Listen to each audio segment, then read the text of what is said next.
As women, being misunderstood is one of the biggest downfalls we've had since the dawn of time. We are very complicated. Women are very, very complicated. And the one thing that we set ourselves back from is understanding each other, understanding women to women. We're over here trying to understand men, but why should we understand men before we understand ourselves?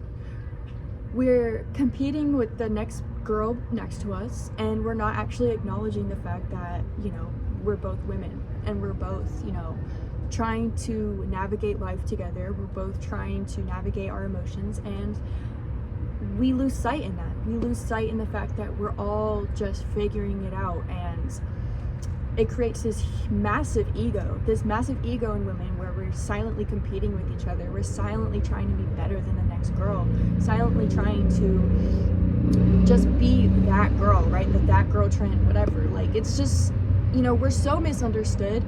You would think that women would go to another woman and really try to understand each other. No, it doesn't work like that.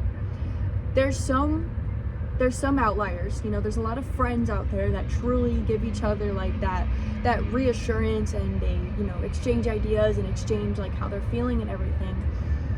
But there's a truth that comes with that. There's a truth in actually understanding why we act like this. And I feel like it's such an elephant in the room because it's never actually said. It's never actually acknowledged. It's only said from someone like me, or, an older woman with wisdom, or if something happens. Usually women take accountability when stuff really goes down. Okay, when something really bad happens, that's when a woman actually steps back and is like, whoa, what happened? Oh my god, like, I was acting like this, they try to actually put together the pieces of what they did.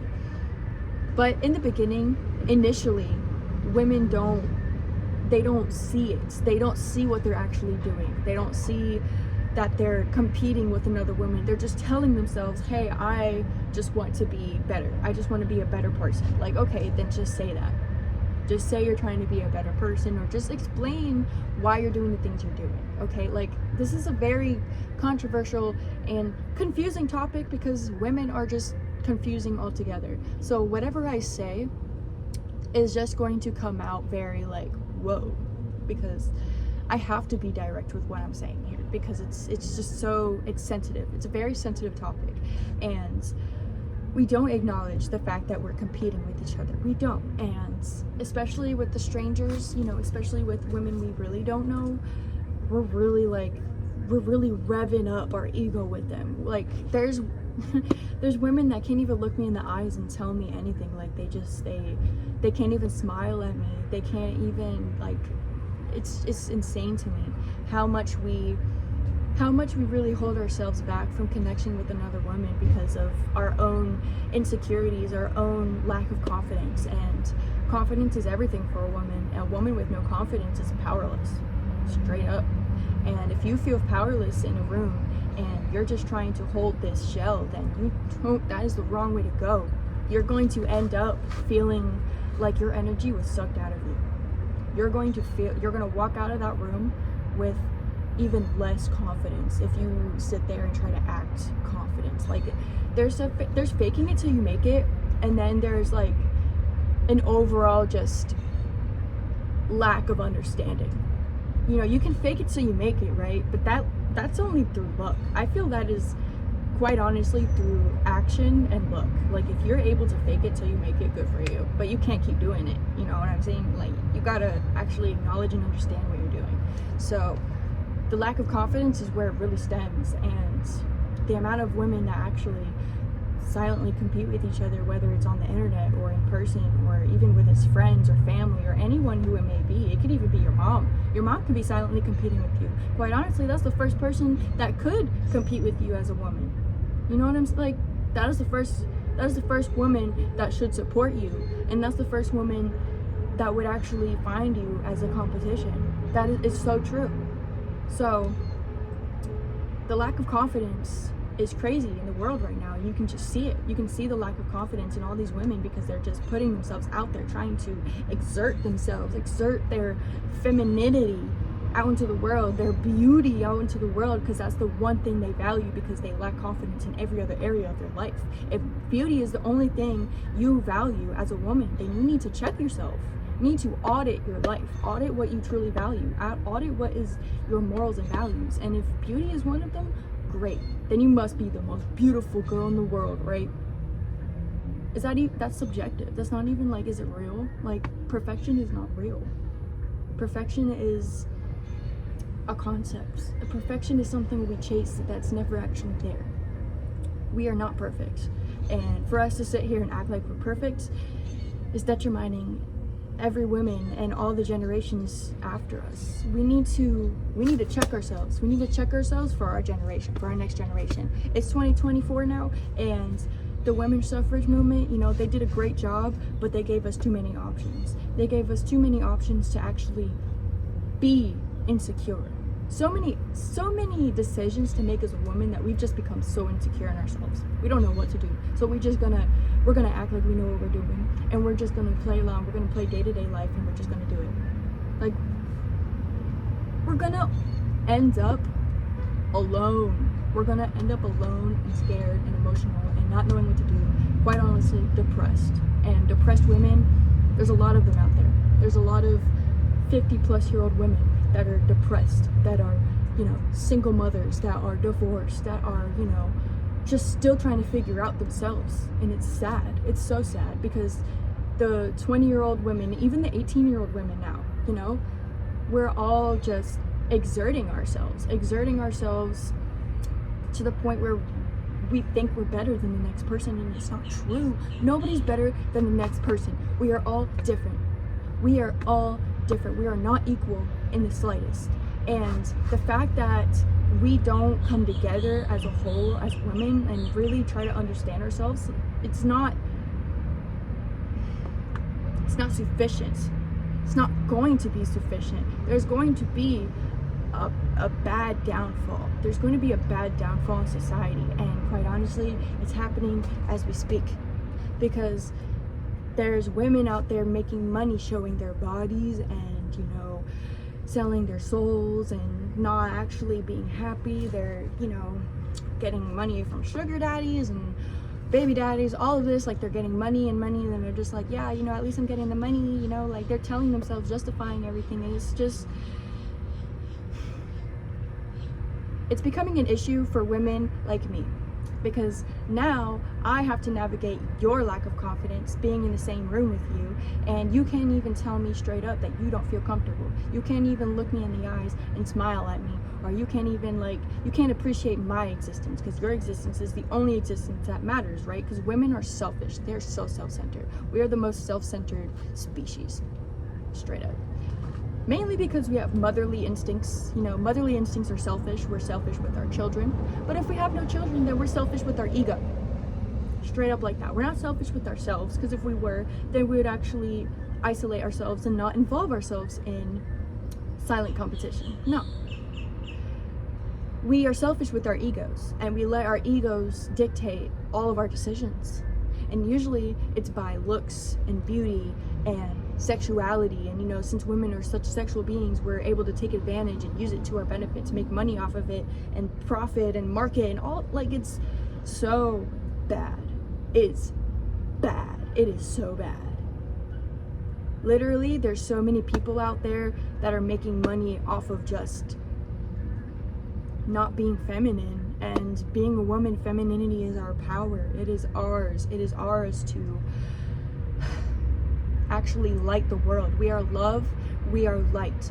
We are nothing more. We are nothing less. Love and light. And we take advantage. We take advantage of the easy route, and quite honestly, whenever we're in a room full of other women, we look over our shoulders and make sure our posture is correct, right? Because we want to be the best woman ever. We want to be the most beautiful girl in the world. We want to feel like the only girl in the world. especially with men, right? Because men is what we stress about the most as women. We stress about them the most, so that's why our ego is fueled off of how we look and how we are presented, because we just want to find our mate naturally, instinctively. We're looking for our mate, and if we don't have one already, that's what we're looking for subconsciously. If you do have one and you're looking for it subconsciously, then you are a, you know what I mean. You know what I mean. If you know, you know. We need to value ourselves, and we need to start understanding ourselves. Instead of having a miscommunication or a misunderstanding in a room of women, be the person to acknowledge it. Be like, hey, why is everyone quiet? Why, like, what's going on? Why is everyone acting like they're better than everybody? Like, we're all in this together. I come from this background, you come from this background. I know for dang sure that you come from this background. Like, our backgrounds, we need to humble ourselves. That's basically what I'm saying. Our background is what humbles us, because we are not what we are born into. We are who we are now. And I know saying a lot of these things are very controversial and everywhere, but that's what I'm trying to say. Women are complicated. So we're so complicated that it takes for me to talk like this to actually resonate with another woman. And I really want women to watch this video. Like, if you're watching this video as a woman, please take my words with a grain of salt. I'm not speaking for every woman. I am speaking off my experience and what I believe is the problem. There's a lot of silent competition, and if you don't acknowledge that or actually don't see it, then you're part of the problem, honestly, because silent competition is everywhere you go. It's at the grocery store, it's at the gas station, it's at work, it's while you're walking on the street, it's everywhere. Silent competition, everywhere, you know? And we don't look each other in the eye and smile anymore. It's really pathetic. Really, really pathetic. You can't find any real friends out there. The real friends you find are in clubs, or like, not clubs, but like, you know, get together organizations or hobbies you do, you know, maybe going to the gym. Sometimes you find a friend, or like, no, but it's not, it's like you're still trying to be better than that person, and we need to just acknowledge it and stop trying to exert ourselves into this state of mind that we think we're in because of our ego. All in all, I believe that the elephant in the room is just going to get bigger if we don't do something about it. Honestly, my passions in my life have took me in the direction to actually start talking to YouTube and talking to a lot of people that actually resonate with what I'm saying. And it's a little nerve-wracking to actually sit here and talk and know someone's listening and know someone's trying to understand what I'm trying to say, or judge what I'm saying, or try to look for mistakes. You know, it's nerve-wracking. But this is my passion. My passion is to resonate and to actually explain concepts to people and bring about a light that they didn't see before, and bring things to the surface, bring concepts, bring ideas to the surface, and have everyone just collaborate. I'm not right, I'm not wrong, I'm not, you know, there's no justifying what I'm saying. It's just my opinion, and you can take it how you want it. Usually that's how it goes. That's how it goes in any situation you're in. So you can take their opinion seriously, or you can take your own opinion seriously. And I think we all just need to start understanding what our opinions really are in the world. We need to actually start navigating the world and not letting the world navigate us, especially as women, because as women, life will pick us up, chew us up, spit us out, because we're women, and we need to protect ourselves from the mass public of trying to decipher who we are. We need to understand ourselves before the world understands us, because if the world tries to dictate what we are, then we'll lose sight of ourselves. And as women, that's everything. That's all of our power, because we don't just take action and get the outcome. No, we are everything that is love and that is light, and we bring inspiring, beautiful ideas to the table. We bring creativity, we bring life, we bring love, light, and life. And just, you know, we need to stop competing with each other, because Competition is the thief of all joy. It is the thief of all love. It's the thief. Can't compare, because there's no one compared to you. There's no one compared to me. There's no one compared to anybody. We're not the same. We all have different strengths and weaknesses, and it's just about understanding that, especially as a woman. So yeah, let's stop making the elephant so big, and let's acknowledge the elephant in the room next time. You know what I'm saying? Like, let's do that. This light is like playing with me right now.